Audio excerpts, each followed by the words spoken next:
Africa is being looked to as the last new major market. On this continent with a population of 1.3 billion, seeing yearly economic growth of about 5%, every country is watching Africa with intense interest. The nations of Africa are undergoing dramatic change. Even in areas without access to banking or infrastructure like telephone lines, smartphone use is spreading rapidly. And as electronic payment systems using virtual currencies progress, people's lives are being completely transformed. In areas without well-maintained roads, drones are being put to use saving lives by quickly transporting vaccines and blood to hospitals.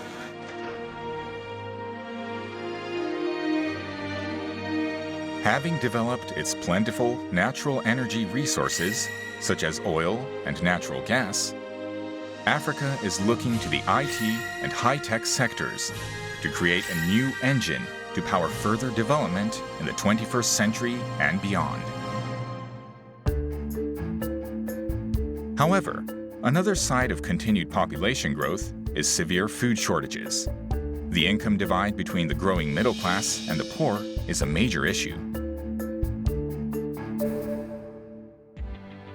In late August, leaders from many African nations gathered in Yokohama to discuss the future of Africa. The 7th Africa Development Conference, TICAD 7, was held from August 28th to the 30th, with leadership-level participants from 42 of the 54 African nations present. Efforts to foster sustainable development through the expansion of high-transparency financing, human resource development, and other means were discussed. Namely, Yokohama Declaration. A symposium was held during TICAD 7 to discuss the following topics: how to attract investment from around the world, how to foster the youth who will sustain Africa's future, what is required for the further development of Africa. This is the second half of the program, For a Brighter Future, Africa's Aims. 4 panelists are here to join us. After serving as a board member of a major European financial institution, Soraya Hakuziyaremye was appointed Rwandan Minister of Trade and Industry last year.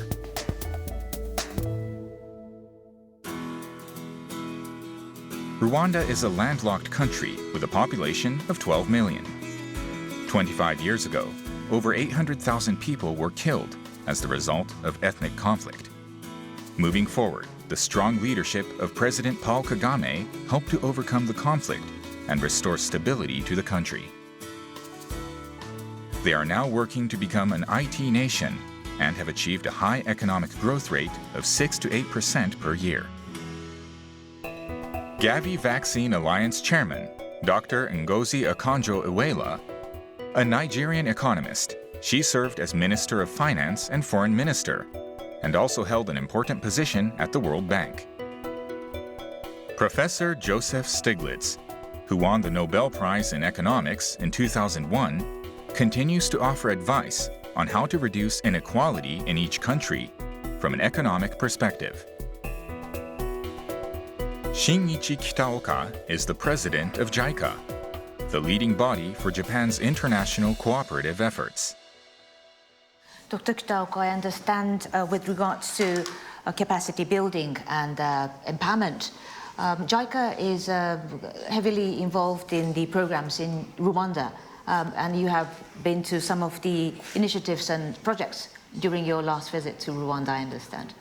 Yeah, not only in Rwanda, but in many countries we are supporting the vocational training, which is of great use and which is very popular in many countries. And also, let me pick up the issue of IT, information technology.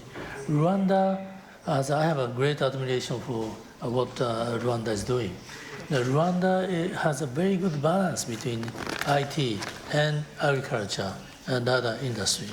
You know, IT cannot create too many jobs. You know, the manufacturing is still necessary to have many jobs, and also agriculture is still needed, because you know one of the weak points for Africa is that the price of food is relatively expensive, and then they have you know a lot of sunshine. So with a better system of water supply and other things, they could create more food at a lower you know, price. And then that is very necessary. And then Rwanda is paying enough attention to agriculture and also manufacturing, and also at the same time IT. They are very much advanced, IT. And then business environment is better than Japan. You know, 29 or 28 in the world. We are in the 38 or something like that. We have to catch up with Rwanda. Okay? This is the Business Environment Ranking published by the World Bank this year. It provides a relative comparison of how easy it is to do business in each country. New Zealand is ranked first among the 190 countries on the list, following Singapore at number 2 among a number of developed countries in the top slots. Rwanda is ranked 29th, second in Africa. Japan comes in at number 39. Perhaps you could give away some secrets as to how you got there. I think I will start by saying that hearing that Japan has to catch up with Rwanda is very kind of you, but we have a lot of work to do to catch up to Japan. You know, I think for Rwanda, I don't think it's secret. It's more the fact that our country 25 years ago really was at the lowest. We had no other choice but to move ahead. And in the one of the ways to actually grow our economy was how do we open up so that we can attract investors? What do we need to do?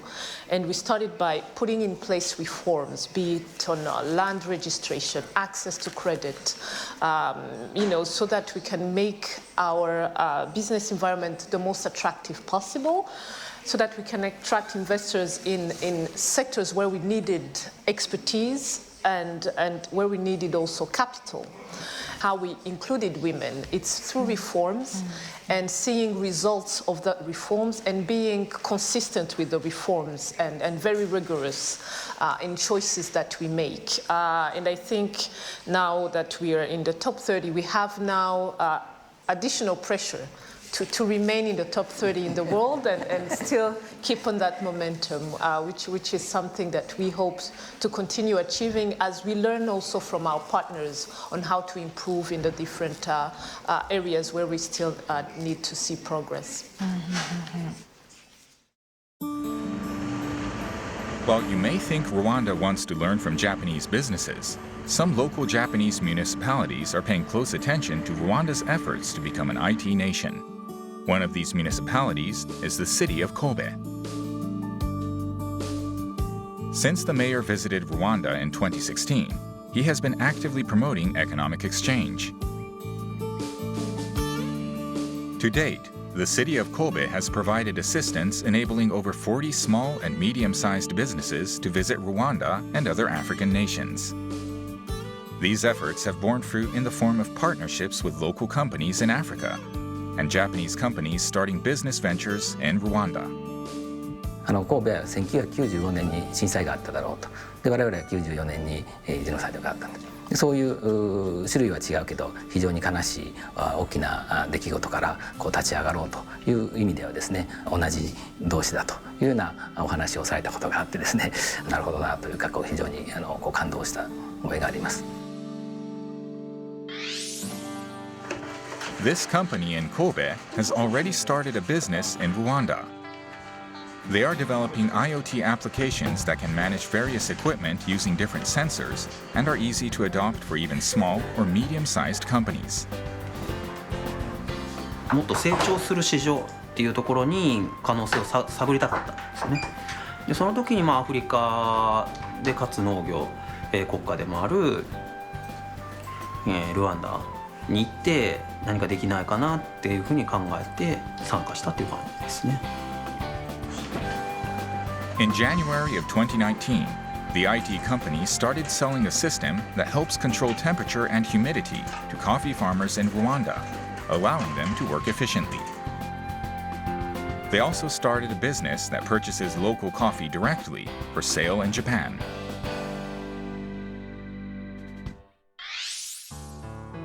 The opportunity for economic exchange with Rwanda began with the Kobe Area University. Since 2013, the Kobe Graduate School of Information Technology has accepted many international IT students, mainly from Rwanda. This year, there are 78 international students enrolled here. JICA さんの方から我々の、コンセプトと一番マッチするのはルワンダかもしれないよっていうことを言われて、あ、そうですかということで、ルワンダを訪問することになると。ちょうどこれから ICT の人材育成に乗り出そうというタイミングで我々がひょっこり、ルワンダに現れたもので、非常に双方が引き合うことになった。In mid-August, international students who completed the two-year graduate course presented their theses. Out of the 33 who will graduate this year, 9 are from Rwanda.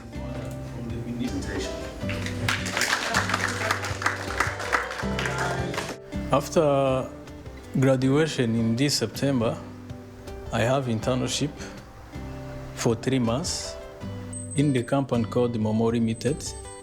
They do some kind of IoT technology. So after finish my internship, I think to go to serve my country, to go to share the knowledge and skills I learned from Japan. I learn a lot from the culture to the technical things. As I say, I want to contribute to my society by using drones. It's reported that drones for spraying fertilizer and pesticide have already been put to practical use in Japan, resulting in a 20% increased rice yield. During my research, I'm working on to support rice farmer in Rwanda or other developing countries. I choose technology of drones. Dominic Savio plans to hone his skills in Japan and then start his own business back home in the future. Acceptance of students from Africa is spreading across Japan, and so far, about 1,200 African young people are studying in Japanese academic institutions.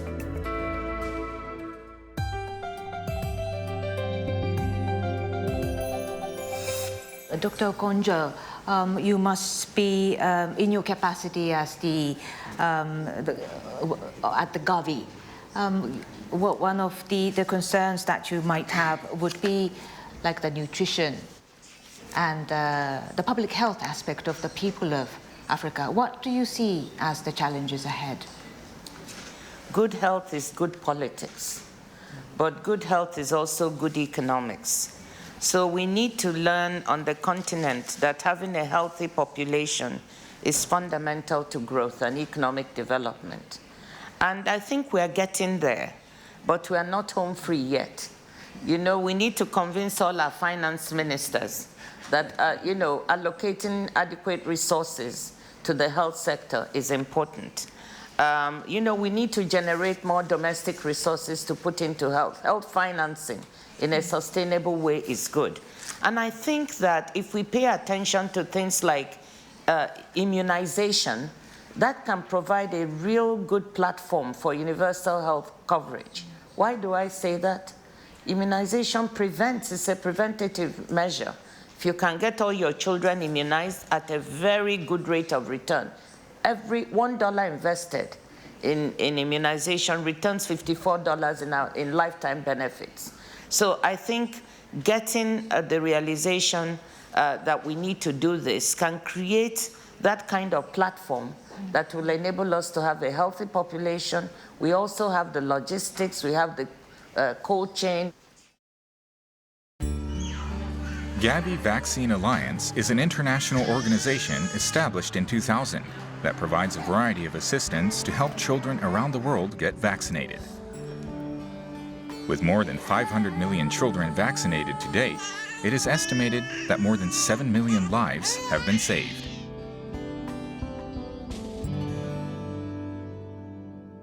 I think that in the health sector, there's a very strong role for the private sector to participate. And I'll just leap to the idea of the private sector's participation in technology. Gavi, for instance, signed an MOU with a Japanese company, NEC, for biometrics, fingerprint identification for children. You know, we have a problem in how to access areas, you know, of keeping track of children and registering them. By having this MOU, we are going to work with them and a UK company called Simprints, you know, to better register and identify our children and make it easy to deliver that service. That's one. The other is drones, which, you know, we have to refer to because now I'm so excited we're doing it. Rwanda is doing it to deliver medicines and blood and other things and vaccines. Ghana is reaching 2,000 health centers and 12 million people through drones, delivery of medicines and supplies. So that really overcomes the infrastructure challenge.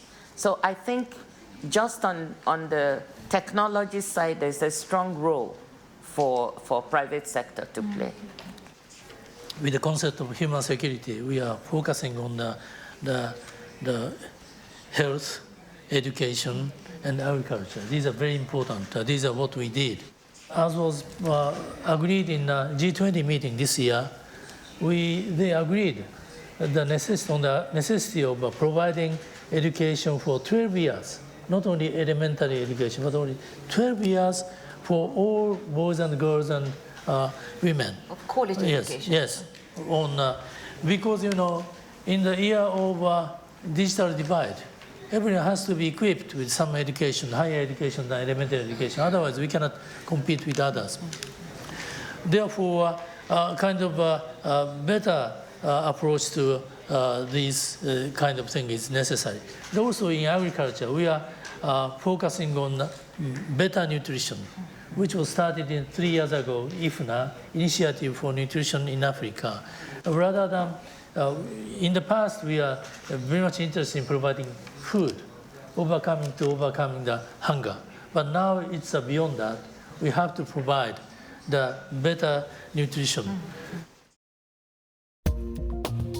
In many African countries, more than 30% of children under 5 suffer from chronic malnutrition.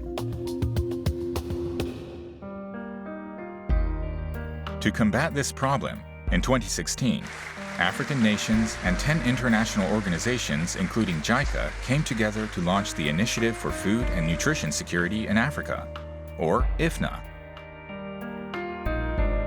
IFNA aims to promote activities for improving childhood nutrition over a 10-year period until 2025. For example, nutrition improvement training being carried out in Japan. The trainees who study here return and put what they have learned to use in their home countries. I learned a lot of things because the program I went for, the training I went for, was improvement of nutrition through agriculture. I learned about how you can, as a woman, especially the villagers, the farmers, how they can have cheap access to improvement of nutrition within things that are available for them. Not only JICA, but also Japanese private enterprises are striving to promote responsible business practices as a social business. In this case, offering fortified baby food for infants from 6 to 23 months old who are particularly susceptible to malnutrition. In Ghana, Japanese food manufacturer Ajinomoto, in collaboration with the University of Ghana and local businesses, has developed a supplement for the traditional fermented corn porridge baby food known as cocoa, called Cocoa Plus, that compensates for missing nutrients and is greatly contributing to the health and well-being of African children.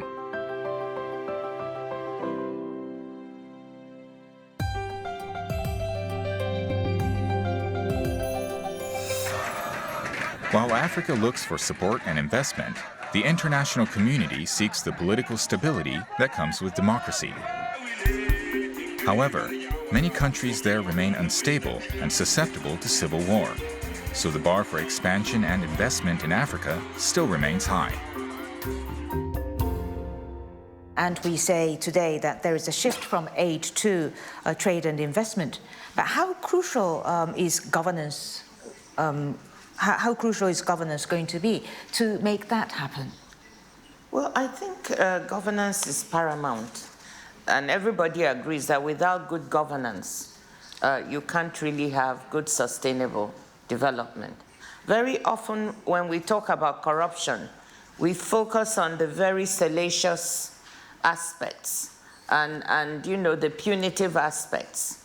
You know, somebody has been caught and they've done the wrong thing and they're being sent to jail. You get headlines. But fundamentally, to instill good governance and fight corruption, you need strong institutions. There's absolutely no difference between people in Africa and people in countries elsewhere. In terms of their behavior, the difference is in institutions. So if we build strong institutions in our countries, we will have, you know, we will be able to deter corruption. We need strong financial management systems. We need a strong judiciary. Ms. Hakuzi-Remwe, Rwanda's economy and growth is often referred to as the Rwandan miracle. Drastic measures have been taken to bring more inclusion to the society. Women in particular, where the Rwandan constitution sets a quota of 30% women parliament members. But setting a quota perhaps is the beginning, where capacity building and empowerment also need to take place. Women who now make up 62% of our parliament. This was achieved through reforms and you know, the vision of our president and consistent efforts to make sure that we don't leave behind half of our population in you know, our development path, be it in public service, in leadership, and eventually in the private sector as well. And I think this is important to set the foundation of inclusive growth and to be able to achieve that, as you mentioned, you know, setting quota in constitution was the first step. But it was also important that we equip our girls and women with the skills required to be able to participate fully in the development of our country, be it economically and socially, with giving our girls equal access to education, with making sure that they have access to, you know, even fields which are considered male-dominated, science and technology in particular, so that they are equipped as much as they can with the skills to be able to compete. And throughout the years, we've seen that has not only allowed us to have competent women in leadership position, but it also leads into change of mindset, because now I don't think it's seen as an abnormality to have a majority of women, be it in parliament. Since October, we have 50% of women in cabinet. And it's not something that is surreal. And it's important also for the young girls to have those models so that they don't think that they are not, excluded from any sector of our economy, of our society. Professor Stiglitz, governance is of course about politics and about ethics, but would I be right in saying that it is also about efficiency in economy? You know, obviously, all of us have been talking about how important good governance is for the functioning of the economy. So it is part of economics. You know, what advanced countries, developed countries are now learning that you can have good institutions and then you can start to lose them. So the struggle to make sure that you have good institutions that are adapted to each country is an ongoing one. And there needs to be a debate, a constant debate about what it means to be democratic.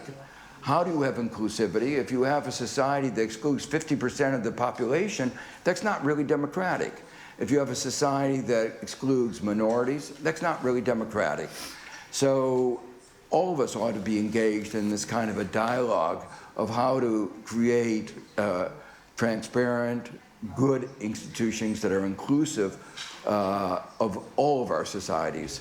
May I add something very important to what Joe has said on democratic governance and institutions? I think, we shy away, from the elephant in the room. Most democracies are run on money. Campaigning is done on money. And no country has succeeded in having good campaign finance guidelines or mechanisms to avoid corruption. Nobody wants to talk about it. Can I just talk about it for 1 second? So I've raised that's the elephant in the room. We all talk about good governance, democracy, and yet these democracies all run through the ability of people to raise money for elections and so on. And then that leads to, that's a source of corruption, and we're always fighting the symptoms and not the cause. So we need to talk about it, and the world needs to tackle. If we want strong democracies, we must find a way to finance them. It's a legitimate expense on the budget. We find a way, instead of allowing people to find all kinds of means that are not legitimate, which lead to corruption. One more thing is needed, which is a good bureaucracy. Bureaucracy is very necessary. The good leaders cannot decide everything. If they can decide, those decisions have to be implemented with, good bureaucrats. And then, particularly in the case of corruption, you have to have a good advisor on financial matters. Well, I just wanted to follow up on one of the remarks about bureaucracy. Everybody is against excessive bureaucracy, and one of the big issues, as you said, is to try to make it more efficient, like one-stop bureaucracy. But I think it's important to realize that the important functions that are being performed.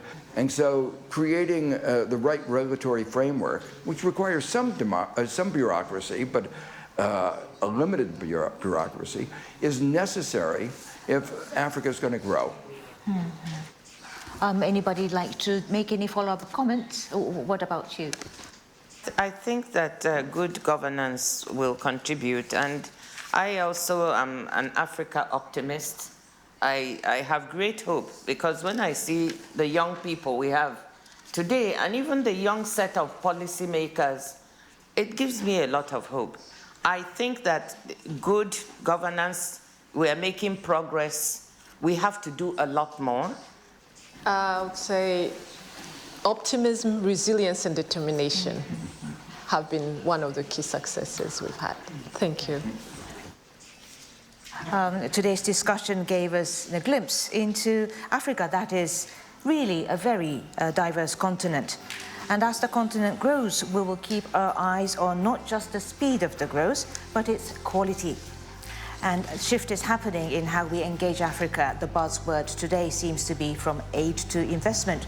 But when, with good governance, as we discussed, the favorable environment is created for businesses, and when enabling environment for small businesses, youth or women, is created, we'd like to believe that we are one step closer to bringing about a sustainable and inclusive growth in Africa. So thank you very much, everybody. Please give a big round of applause for your family.